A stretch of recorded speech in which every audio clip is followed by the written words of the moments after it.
Hello, hello, hello. This is Tom from Tom and Rue Filipina Adventures. Today, guess what? I want to talk about, say you want to open up a business. What's the best thing to do?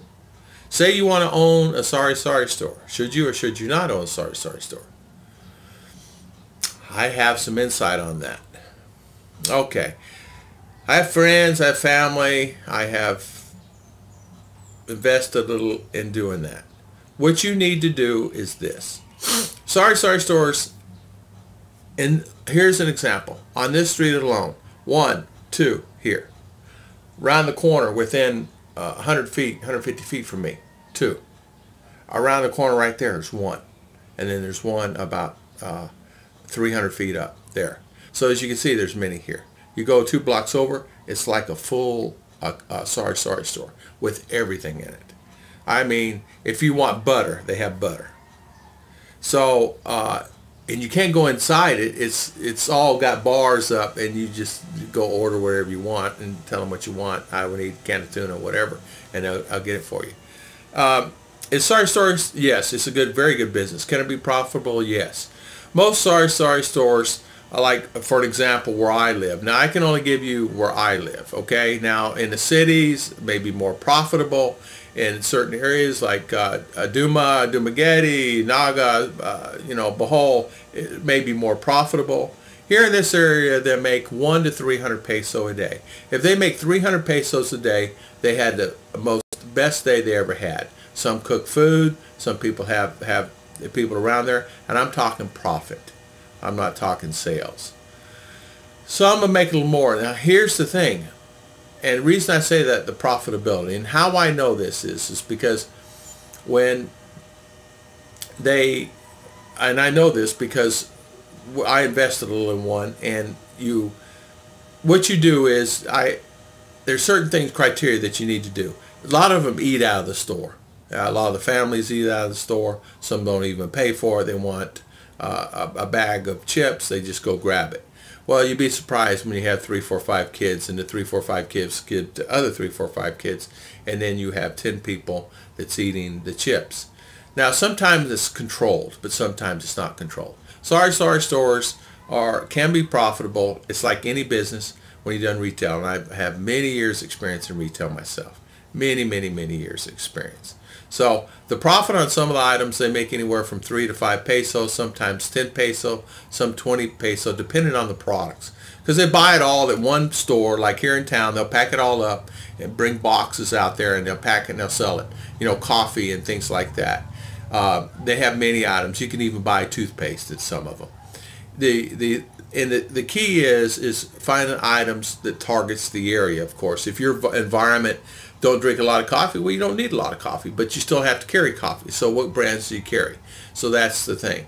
And you got to know what you're doing with some of that, because a lot of people go on Sari Sari and they just start buying everything. I want this. Well, it may not be the market that you're in. Maybe all the people need is rice. Maybe you just need to carry rice and a few coffee and things like that. Because people, a lot of times, I found myself running out of rice yesterday. Well, I had to go down and get it. I went to Sari Sari to buy rice. Well, they don't sell rice. I just wanted a kilo, so I wanted to go to the store today. No, I had to pack it up at 3, 4 in the afternoon, go to the town and go buy rice because we're out. I did not know, and my wife forgot. So it's things like that as a person that has the stores, they need to develop it like that. And some do. Some realize eventually, but sometimes it's too late. Now they have Utang. Utang's credit. That's a norm here. And Sari Sari stores, it's norm. It's just a norm. The neighbor, hey, I'll pay you. Can I pay you next week? Can I pay you this way? I don't get paid. Well, what happens is, as you know, when you start doing credit, it reminds me of those stores back in U.S., the old country stores. I'm from the South. The country store, you go out in the country and get a bologna sandwich. You can get eggs. You get everything. But the thing of it is they did credit also, and they survived on credit also. And someone didn't pay their bill, it really affected their bottom line, just like it does here, because people need that peso. I mean, 50 pesos is a lot of money when you're dealing with that in that instance when you only sold 200 pesos that day. So some stores here do 5,000, 10,000 peso a day. That one over there on across from me, up over there by the basketball court, I guarantee does 5,000 peso a day, more, because it's constantly, they have food, they have many things, and it's like almost like a full supermarket, because there's not really anything out in this area. But you go a little further down the road, across the street, there's the Sari Sari Store across the street from her. It does okay. I mean, it's not setting the woods on fire, but they've been there for years. And this one's been here for years. They've been here for years. And it's like they do well, and then certain times they don't. But the credit will kill you. It's like a friend of mine does there in town. He says, utang tomorrow. Okay, that's smart. Utang tomorrow. No credit. So you come tomorrow, utang tomorrow. Utang tomorrow. So that means that they get credit the next day, so no credit, because it will cause the business to fail. The other businesses here that people are doing is very smart, believe it or not, is get a license, get a food license, a vendor license, and they're actually cooking food. And they cook it right out on the side of the street. They may be banana chips, deep fried with sugar, and they'll sell that. Or chicken on a stick, things like that. Beef on a stick. They'll go to market, get beef, chicken, whatever, or have their own chicken and cook it. And some just cook vegetable, and they'll have the little grill out on a stand and they'll cook it. So, and that's how they make a living.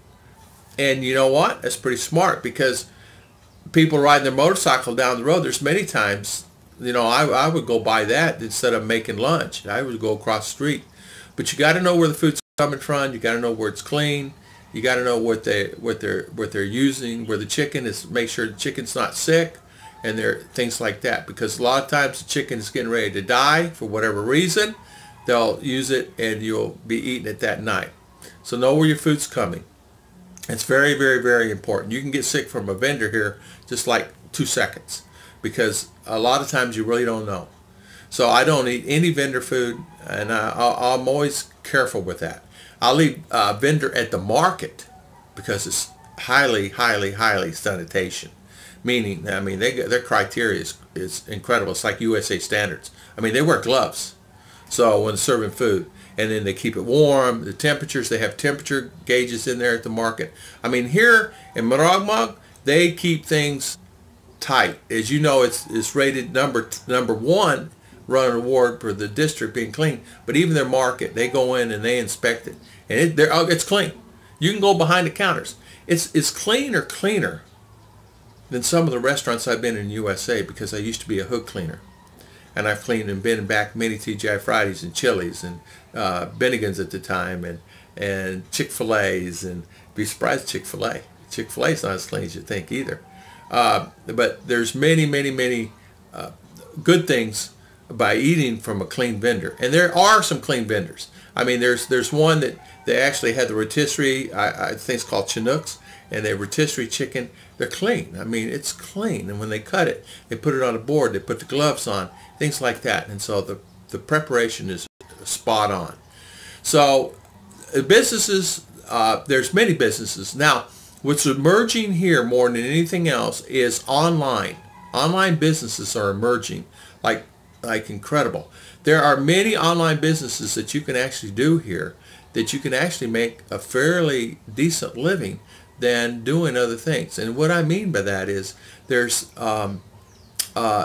things that you can do, and then I will put a few of them on my description, that if you want to do something online to make a couple of dollars, you can do. You won't get rich from it, but you can make a couple of dollars, and that's a good thing. So mothers that are home with the children and things like that, they can make extra money. But in closing, this thing's 10 minutes long. It's amazing how fast the time goes, and I'm a talker anyway. So Sari Stores, you can make a profit in them. It's not a lot of profit as much as you think it is. The key is there's no credit. The key is not have 4 or 5 families eating out of it. Only your family, and I'd keep a daily sheet on it. I have many Americans invested in a lot of Sari Stores that has just gone belly up. And I know one guy came here and invested $5,000 US in a Sari Store, an inventory, and upgrades to the building. And it lasted about 4 months because there's many people eating out of it. They did not keep any records. They didn't write down what was sold. They did not write down what needed to buy. They were just buying anything, everything. And he ended up with inventory of stuff they couldn't even sell because of people didn't want it. You have stuff in there, and the chips and all the stuff went out of date. So there's so many things, and not only that, rats get into your store, and he said that they ate up probably 100 packages of noodles. So that's another thing you got to look at. You got to think about stuff like that. He said he had like the ramen noodles, and they just ate it up. So you got to really look at and I said, why would you have 100 packs of noodles? And he had them in the containers, He says, well, that's what people wanted. I thought that's what they want. I said, okay. He said, yeah, we sold 5. So 5 in 4 months, but he had 100 left over. So there's really a lot in going, who is your customer? Who is going to be shopping at your store? Are they going? Maybe you just want to do lunch. Maybe you just want to do soups. Maybe you want to just do something like that. So there's many variables. I want to thank everybody for watching. I'll cut this off. Please hit subscribe.